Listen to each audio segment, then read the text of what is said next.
Baker Mayfield and the Tampa Bay Buccaneers beat the Saints in their Week 18 matchup to clinch the NFC South title again. They will now be hosting the Washington Commanders in the first round of the 2024 playoffs. My name is Tyler, here with my brother Ryan, and we're going to break down this wild card matchup between the Washington Commanders and Tampa Bay Buccaneers. But before we do that, if you like the work that Ryan and I put out and you want to help grow the Tracy Take channel, the easiest way is hitting that subscribe button, tackling that bell to get notified when new videos come out.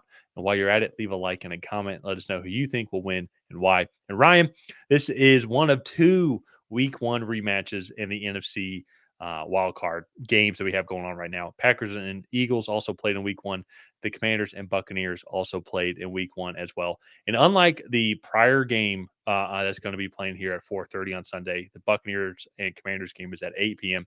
The Commanders team is one. I think you had a good point right before we started recording. This will be like a good litmus test of how much improved Dan Quinn has gotten this team. Cliff Kingsbury's gotten Jayden Daniels improved from Week 1 to now. Obviously, this team made the playoffs. They've had an amazing season as well, but they're going to be going up against a Buccaneers team that can put up a lot of points. They're one of the best rushing teams in the league as well. One of the best rushing defenses in the league, also one of the worst passing defenses in the league. So I remember in that Week 1 matchup, we're watching that game. You're like, you could see like, okay, like Jayden Daniels, there are some good things that can come from this season for the Commanders and with Jayden Daniels here. And obviously them now to make the playoffs, absolutely unreal. I don't think anybody really would have predicted it, but they're going to have a good opportunity here to get some revenge here on the road. And Jayden Daniels is going to be able to kind of keep this a dream rookie season going on here. What are some of the things that you think Jayden Daniels and this Washington Commanders team really needs to focus on going into this matchup? Well, I think the weakness right now, especially with some of the injuries going on, is going to be that secondary in Tampa Bay. And so they've been doing it all year, but pushing the ball down the field outside the numbers to Terry McLaurin and Cast, I think is going to be really important. But then also Jayden Daniels scrambling. This is a really good traditional run defense here in Tampa. Vita Vea is probably the best nose tackle in the league.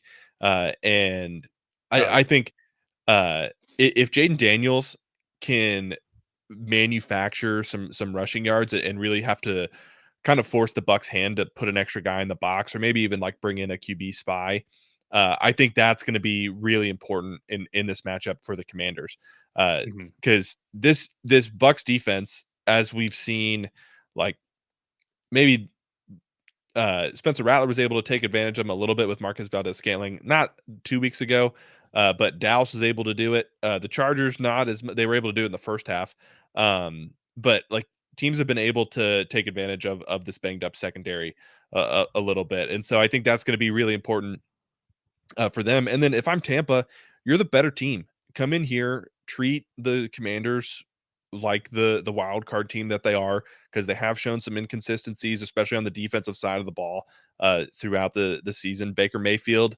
is like a legit starting quarterback. Mike Evans is a great wide receiver. Jalen McMillan looks like a phenomenal third round pick for them so far. And so like they can come in here, and if they handle business, don't make mistakes, don't beat themselves, they'll win this game. But if they come in here and let Jayden Daniels run all around and hold on to the ball and then like throw deep shots to Terry McLaurin, that's how this becomes a game. So Yeah. it's going to be a fun one. I don't expect there to be a lot of defense really played in this one. I think this is going to be fairly high scoring.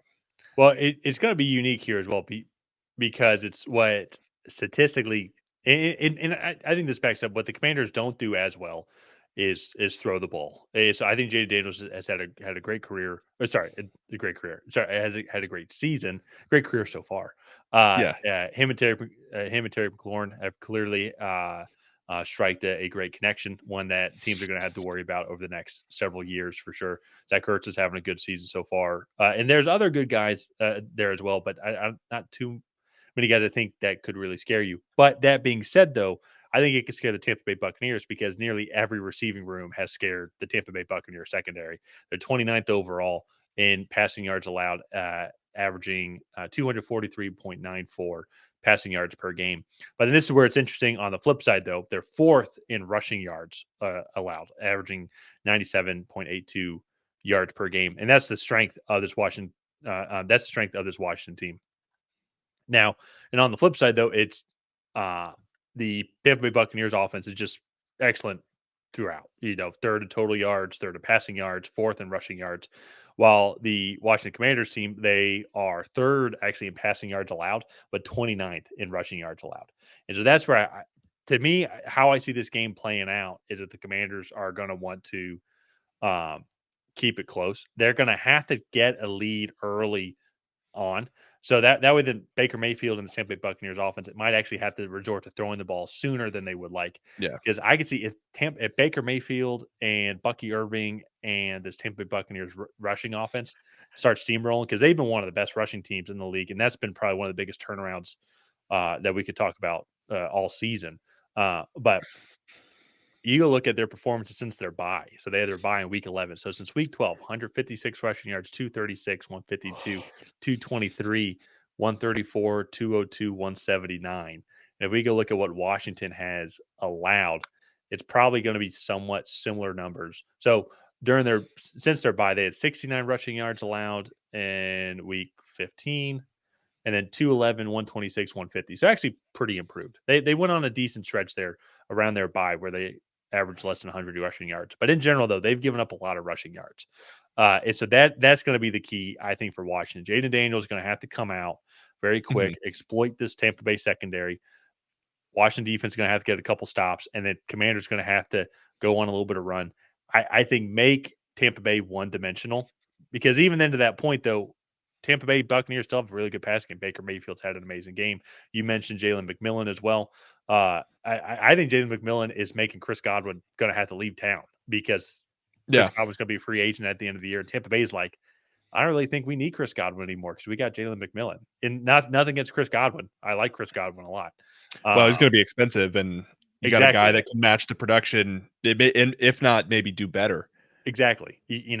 Mike Evans Mike Evans is pretty good. I'll leave it at that. No, congrats to Mike Evans as well. 11th straight 1,000-yard season. That was really cool to see. And so, especially too as well, he did it in 13 games this year as well, or 12 games, because he missed. He went on IR with a torn hamstring. The hamstring. So yeah.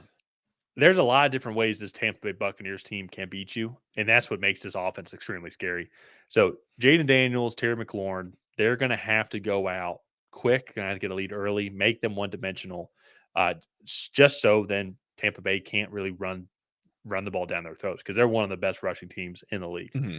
And with that being said, as a Falcons fan who you guys destroyed, well, no, we destroyed our playoff hopes, if we're being completely honest. I thought you guys gave us a glimmer of hope, and then you took it away, and then the Panthers beat us, so it didn't matter anyways. So I'm going to go with Tampa Bay here. I just think there's too many ways for this Buccaneers team offensively to beat them, or to beat the Commanders.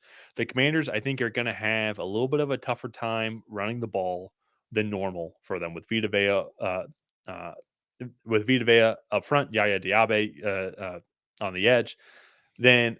And then on the flip side too, I just think I think even if they can somewhat stop the run, Tampa Bay is still going to get their licks in with Bucky Irving and company. And then I think Mike Evans and them are going to have a day. This offensive line has been playing great in both run and pass blocking as well. Baker Mayfield's playing, I think, the best that we've ever seen him play. And so I just think it's going to be Tampa Bay's day on Sunday Night Football here in the wild card round. I think it's going to be closer than 37-20. I think it's going to be a back and forth battle. But I think it's going to be actually the Bucs are going to get the lead, and Washington's going to play one of their best games. It's just not going to be enough because Tampa Bay is going to be able to control the clock running the ball. I'm going to go with Tampa also, and I just don't know if Washington has the weapons right now to keep pace in this game. And we actually talked about Chris Godwin. I think the Washington Commanders would be a fantastic target for Chris Godwin for this reason right here. So I think you look at the weapons on the Washington Commanders right now. You have Terry McLaurin, Zach Ertz, who Zach Ertz is kind of that over the middle guy that Chris Godwin is. However, you have Olamide Zaccheaus, Noah Brown, Austin Eckler. All of their top targets have an average yards per reception over of 10 yards or more. There's no one to me underneath. So the Commanders, they want to push the ball down the field. They want to push the ball outside the numbers. And if you can kind of hone in on Terry McLaurin, it can be really hard at times for them to consistently push the ball down the field. And so I think if you go in the offseason, you get a Chris Godwin and open up that, like, Chris Godwin can get open in half a second. And so you open up those like whip routes, those short choice routes that would give Jayden Daniels opportunities to take advantage and kind of suck defenses in a little bit more. That would take this passing game to just a whole nother level. And on top of that, you throw into his mobility, their running game as well. I really think this Commanders team has a bright future.